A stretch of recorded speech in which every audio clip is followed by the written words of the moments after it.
Gold, trusted gold buyers. మీరు తాకట్టు పెట్టిన బంగారాన్ని విడిపించి ఈ రోజు ఉన్న మార్కెట్ ధరకు కొనబడను.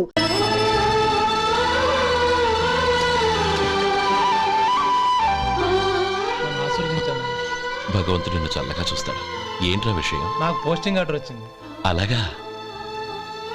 మన ఊళ్ళోనే నన్ను ఎస్ఐగా అపాయింట్ చేశారు. చాలా సంతోషంరా.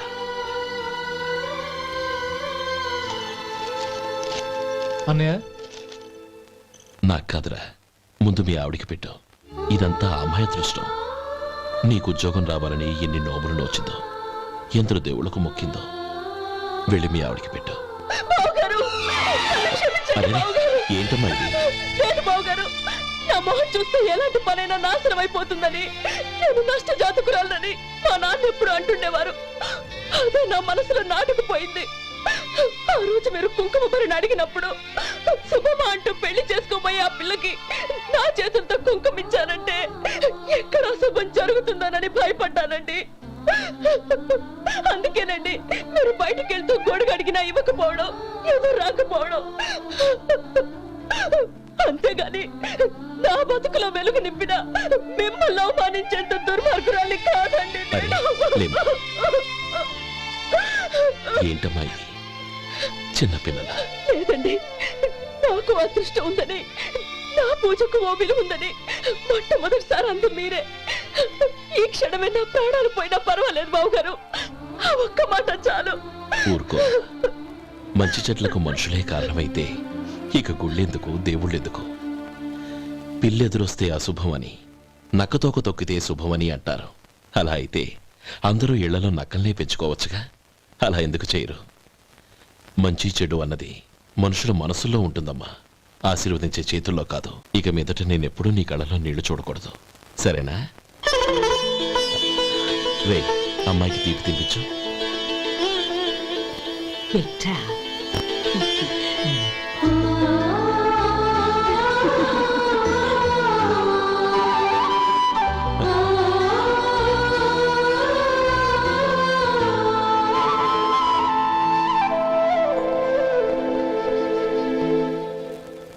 మధు, చిన్నప్పుడు నేను ఒక్కడనే కష్టపడుతున్నానని, నాకు సాయంగా ఉండాలని చదువు అవ్వలేదన్న వంకతో చదువు మానేశావు. ఇప్పుడు నీ తమ్ముళ్ళిద్దరూ అభివృద్ధిలోకి వచ్చారు. మరుదులిద్దరికీ మంచి ఉద్యోగాలు వచ్చాయి. తన భర్త మాత్రం అలాగే ఉన్నాడని నీ భార్య బాధపడదు. చూడు మధు, చదువుకున్నోళ్లే వృద్ధిలోకి రావాలని ఏమీ లేదు. కృషి పట్టుదల ఉంటే ఎవరైనా ఏదైనా సాధించవచ్చు. నీకు తెలివితేటలున్నాయి. నువ్వు తలుచుకుంటే కానిదంటూ ఏదీ లేదు. పైగా నీకు సాయిగా మేమందరం ఉన్నాం.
రా బాబు రా. నమస్కారం అండి. వచ్చే వారి నుంచి 100 పచ్చడి బాటిళ్లు, 100 మసాలా ప్యాకెట్లు ఎక్కువేయండి. అలాగేనండి. మార్కెట్లో మీ ప్రోడక్ట్స్ కి మంచి పేరు వచ్చింది. చాలా సంతోషం అండి. ఆ. వస్తానండి. Best of luck.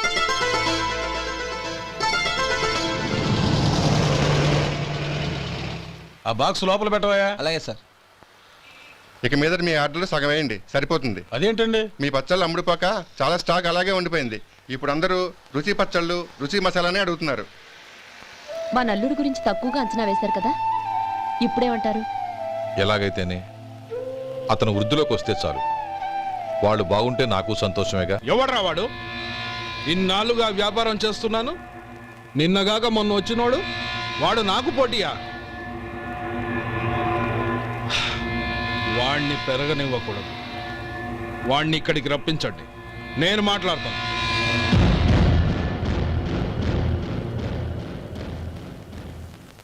నమస్కారం అండి. ఉమ్, రమ్మన్నారంట. నీ పచ్చళ్ళ కంపెనీ మూసేయాలి. నీకెంత కావాలి? 5 లక్షలు ఇస్తాను. చాలా? 5 లక్షలు కాదు, 50 లక్షలు ఇచ్చినా నా కంపెనీ మూయడం జరగదు. బాగా ఆలోచించుకొని చెప్పు. ఈ వ్యాపారంలో పుట్టి పెరిగినోణ్ణి, నాతో పోటీ పడకు. నా చేతి కింద 6,000 మంది పనిచేస్తున్నారు. ఆంధ్ర మొత్తం నాకు బ్రాంచులు ఉన్నాయి. నేనే మార్కెటింగ్ చేయలేకపోతున్నాను. ఆఫ్టర్ ఆల్ ఒక కుటీర పరిశ్రమలా పెట్టుకొని నువ్వెలా మార్కెటింగ్ చేయగలవు? 6,000 మంది వర్కర్స్ని పెట్టుకుని ఆంధ్ర మొత్తం బ్రాంచీలున్న మీరే నా కంపెనీ చూసి భయపడుతున్నారంటే నా సరుకులో నాణ్యత ఉందనేగా. ఆ నాణ్యత ఉన్నంత వరకు నాకెవరూ పోటీ కాదు. ఈ ప్రపంచంలో నేను ఎక్కడైనా మార్కెట్ చేయగలను. వస్తాను.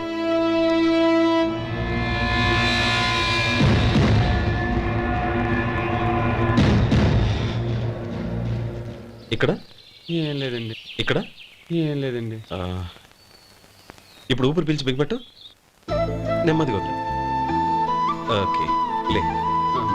నెమ్మదిగా ఇలా వచ్చి కూర్చో. ఏం లేదు, మామూలు కడుపు నొప్పే. ఈ టాబ్లెట్స్ 3 రోజులు వాడు. ఎలా వాడాలో ఇందులో రాశాను. మన 2 ఊర్ల పొలిమేరలో ఉన్న ఈ మల్లికార్జున స్వామి వారి దేవాలయం జీర్ణదశలో ఉందన్న విషయం మీ అందరికీ తెలుసు. ఇన్నాళ్ళు మీ ఊరు వాళ్ళు పట్టించుకుంటారని మా ఊరి వాళ్ళు, మా ఊరి వాళ్ళు పట్టించుకుంటారని మీ ఊరి వాళ్ళు దీన్ని ఇలా వదిలేశారు. ఈ గుడి మీ ఊరికి ఎంత ముఖ్యమో మా ఊరికి అంతే ముఖ్యం. కాబట్టి మన ఇరు గ్రామ ప్రజలు కలిసి దాన్ని బాగు చేయించి కుంభాభిషేకం చేయించాలనే సదుద్దేశంతో ఒక కమిటీని ఏర్పాటు చేశాం. ఈ కమిటీలో 2 గ్రామాలకు సంబంధించిన ప్రముఖులు ఉన్నారు. కమిటీ ప్రెసిడెంట్గా ఎవరిని ఎన్నుకోవాలనే విషయంలో శ్రీ గోపాలరావు గారి పేరు, శ్రీ లక్ష్మీపతి గారి పేరు పరిశీలనలోకి వచ్చాయి. అందువలన మేమందరం బాగా ఆలోచించి తర్జన భర్జనలు చేసిన మీదట శ్రీ గోపాలరావు గారే అన్ని విధాలా ప్రెసిడెంట్ పదవికి అర్హులని ఈ కమిటీ నిర్ణయించడం జరిగింది.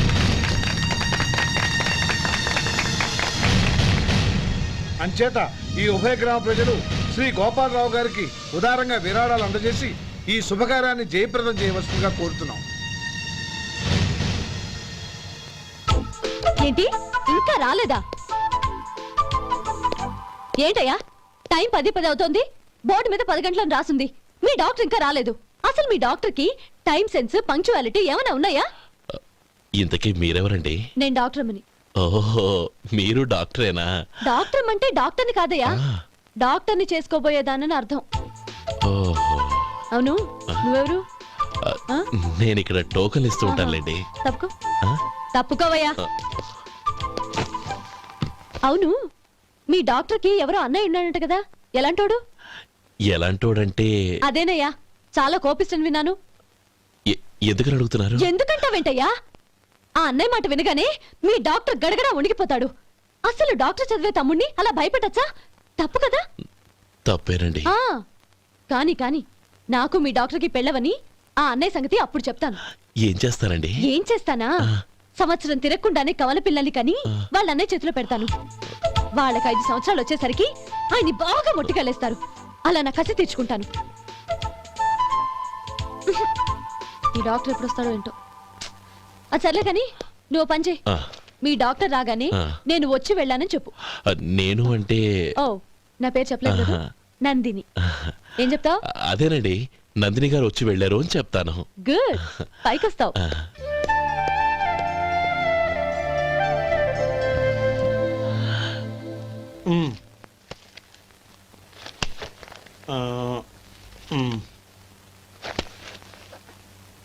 దీంతో మొత్తం 4,98,200 అయ్యాయి.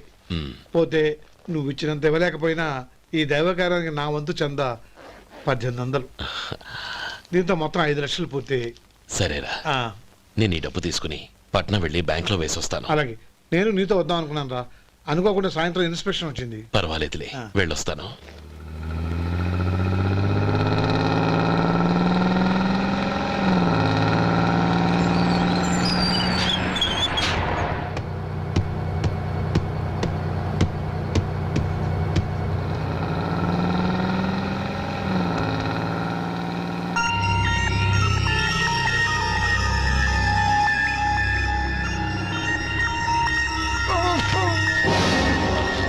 అయ్యో మూర్ఛ మూర్ఛ బసాపండి బసాపండి. ఇదిగోండి తాళం చేతులు గుర్తి, ఈ తాళాలు చేతిలో పెట్టండి. వీటి వల్ల ప్రయోజనం లేదు. నాలుగు ఖర్చుకోకుండా పళ్ళ మధ్య పెట్టడానికి గట్టిగా అది నోట్ అయిపోయి. ఇదిగో ఇది చూడండి.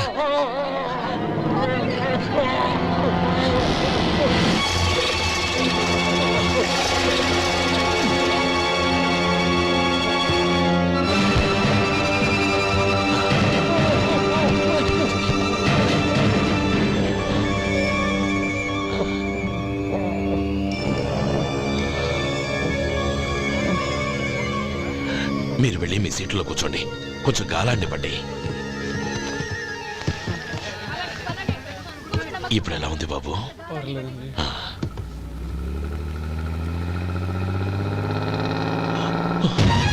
అయ్యో, నా బ్యాగ్ ఎవరైనా చూసారా? అందులో 5 లక్షలు ఉన్నాయి. నా బ్యాగ్ వెంటనే బస్తాపండి, ఎవరిని కింద దిగవద్దు, అందరినీ చెక్ చేయండి. నా అంచనా తప్పు కాలేదు. వాడి మంచితనమే వాడిని దెబ్బకొట్టింది. మన వాళ్ళని పంపించి గుడి తాలూకు డబ్బు కొట్టేశాడని పోలీస్ కంప్లైంట్ ఇవ్వండి. ఇప్పుడు ఆ స్టేషన్లో ఎస్ఐ వాడి తమ్ముడే. వాడే వెళ్ళి వాడి అన్నయ్యని అరెస్ట్ చేసి వీధుల్లో నడిపించుకు తీసుకురావాలి. అది నేను కళ్ళారా చూడాలి, మనసారా సంతోషించాలి. అయ్యో గోపాలం గారు, గోపాలం గారు, మీరు దేవస్థానం సొమ్ము దొంగిలించారని ఎవరో పోలీస్ కంప్లైంట్ ఇచ్చారంట. మిమ్మల్ని అరెస్ట్ చేయడానికి మీ తమ్ముడు గారు వస్తున్నారు.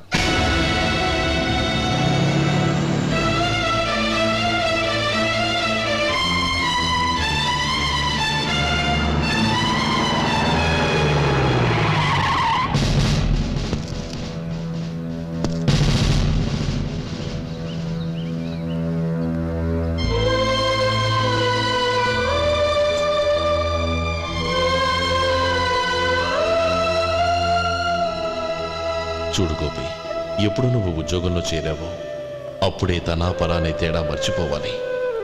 నేరం చేసిన వాడు నీ తమ్ముడైనా అన్నైనా సరే శిక్షించాల్సిన బాధ్యత నీది. అదే నువ్వు నీ ఉద్యోగానికి ఇచ్చే గౌరవం.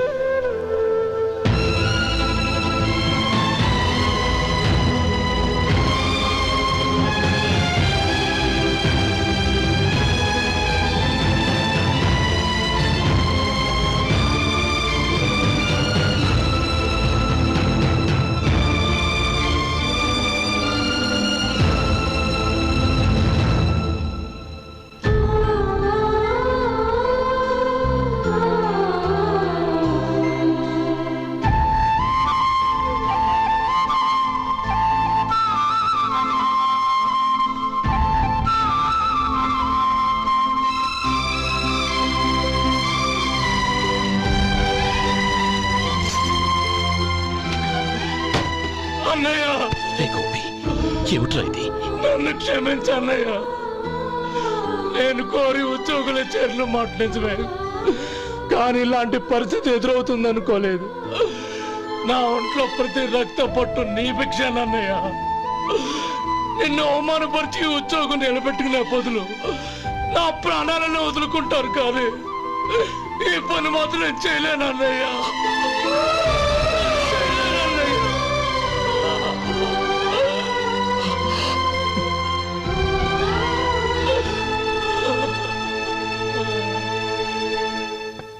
ఏరా, ఇన్నేళ్లు కష్టపడి సంపాదించిన ఉద్యోగానికి రాజీనామా చేస్తావా?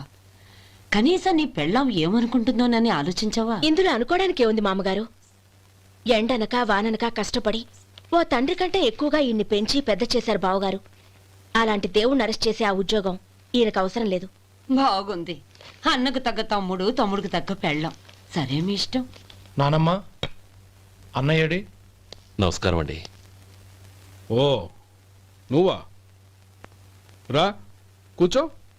పర్వాలేదండి. ఏంటి ఇలా వచ్చావు? ఆ రోజు నా కంపెనీని మూసేయమన్నారు. ఇప్పుడు నేను మూసేయడానికి సిద్ధంగా ఉన్నాను. దానికి ప్రతిఫలంగా నాకు 5 లక్షలు కావాలి. అలాగే, నీకు కావలసిన 5 లక్షలు నేను ఇస్తాను. చాలా థ్యాంక్స్ అండి. కానీ మీరు మీ కంపెనీని మూసేయక్కర్లేదు.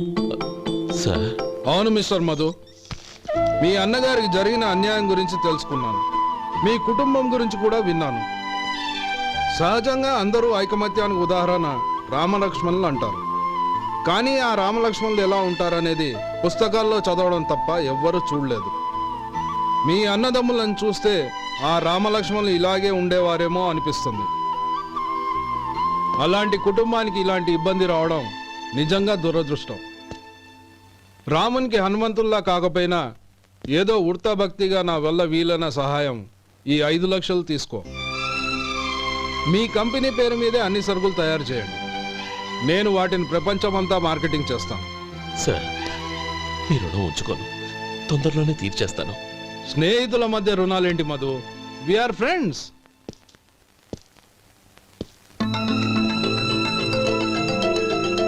ఏంటే అక్కడ ఆగిపోయావు?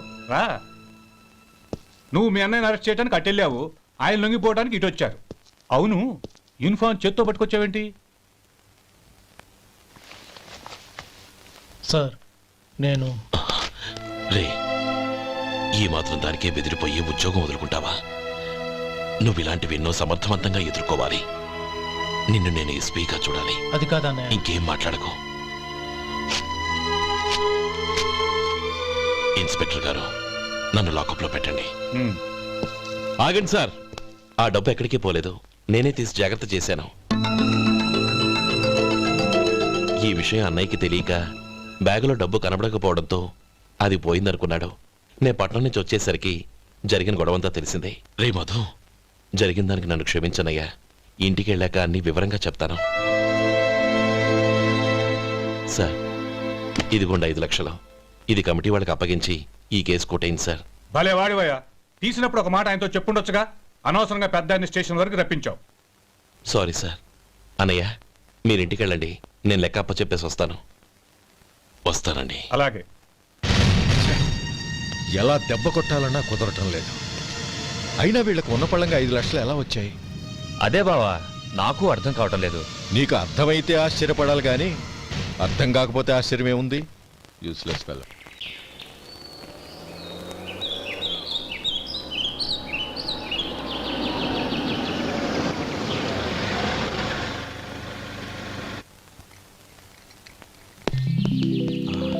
నువ్వు ఇక్కడే ఉండు. అన్నయ్య మూడు ఎలా ఉందో చూసి నేను లోపల తీసుకెళ్తాను. ఓకే? అలాగే.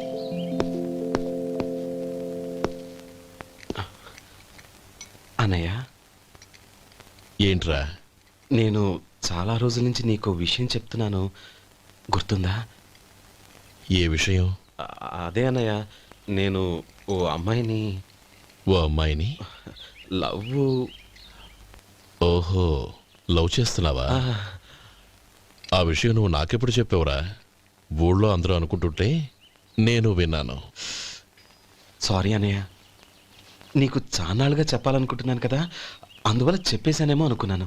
ఓహో, ఆ అమ్మాయి వచ్చిందన్నయ్య, బయట నిలబడి ఉంది. బయట నిలబెట్టడం ఏమిట్రా? లోపలికి తీసుకురా. అలాగే అన్నయ్య.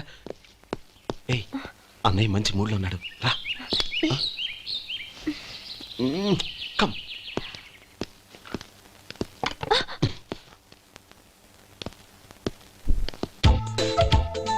ఎందుకంటావేంటయ్యా? ఆ అన్నయ్య మాట వినగానే మీ డాక్టర్ గడగడ వణికిపోతాడు. అసలు డాక్టర్ చదివే తమ్ముడిని అలా భయపెట్టచ్చా? తప్పు కదా? తప్పేనండి. నమస్కారం మేడం. నమస్కారం. అదేంట్రా, మనిషో పక్కనుంటే నమస్కారం ఇంకో పక్కన ఉంది? అది మర్యాద అన్నయ్య, మర్యాద. ఆహా, అవును, నీ పేరేంటమ్మా? నందిని. ఆ నందిని. నందిని అన్నయ్య. ఏ, ఆ మొక్క తను చెప్పలేదా? పెద్దలంటే మహాగౌరవం అన్నయ్య. మేమిద్దరం ఇంత క్లోజ్ ఫ్రెండ్స్ కదా, ఆయన నాతో కూడా ఎక్కువ మాట్లాడదు ఓహో, కదా. నాకు మీ డాక్టర్కి పెళ్ళవని అప్పుడు అన్నయ్య సంగతి చెప్తాను. ఏం చేస్తారండి? ఏం చేస్తానా? సంవత్సరం తిరగకుండానే కవల పిల్లల్ని కని వాళ్ళ అన్నయ్య చేతిలో పెడతాను. వాళ్ళకి 5 సంవత్సరాలు వచ్చేసరికి ఆయన్ని బాగా ముట్టిగలేస్తారు. అవును, అమ్మాయి మోహం చూడకుండా నిర్ణయం ఎలా తీసుకోనరా? తలెత్తు.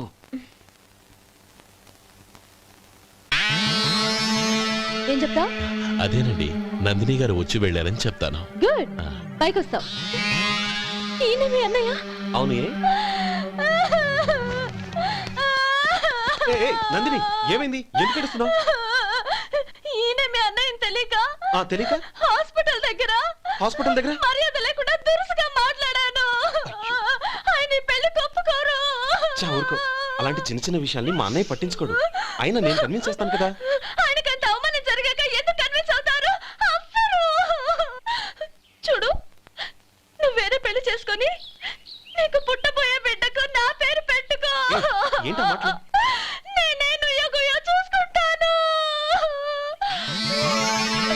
అదిగో ఆ చూపు చూడు, ఆ చూపు ఒకలా ఉంది.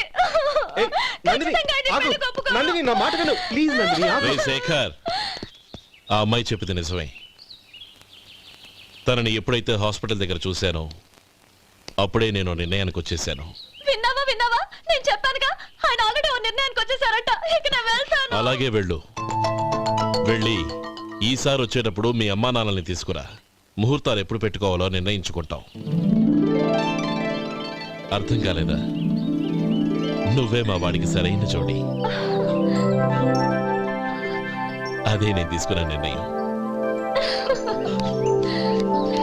థ్యాంక్ యూ బావగారు, నన్ను ఆశీర్వదించండి. లేమ్మా, శీఘ్రమేవ కళ్యాణ ప్రాప్తిరస్తు.